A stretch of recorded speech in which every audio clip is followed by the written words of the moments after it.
Only 3 weeks to the end of the financial year, it has emerged that a number of constituencies are yet to access their allocation from the National Constituencies Development Fund Kitty.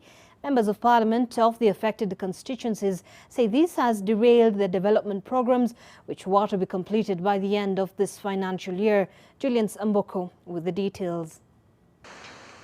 In the annual budget for the financial year between July 2019 and June 2020, the National Constituencies Development Fund Kitty was initially allocated 41.7 billion shillings. This figure was later revised downwards to 31.7 billion shillings as the country redeployed resources to combat the adverse effects of the COVID-19 pandemic. With only 3 weeks to the end of the current financial year, some constituencies are crying foul, saying they have been unable to tap into the kitty to meet their development spending. More than half of the amount of money allocated for Samburu North has not been disbursed, and yet the financial year is almost ending. Actually, it's ending within the next 15 days. Most of the constituencies have not received the allocations of CDF. Should the Minister of Education now decide that they want to have the schools resume, I think most of us will be in a very awkward situation.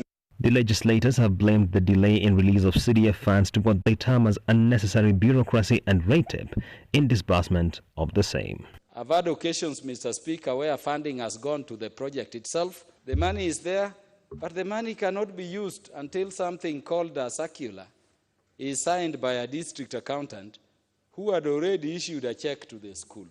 When the district accountant goes on leave, the law is so strict that not even a deputy can sign anything. So at times the accountant would be away there for 2-3 weeks and nothing would happen because you can't process any payment. The National Constituencies Development Fund is managed by the National Government CDF Board at the national level, the National Government CDF committees at the constituency level, and the project management committees at the community level. Julian Amboko, NTV.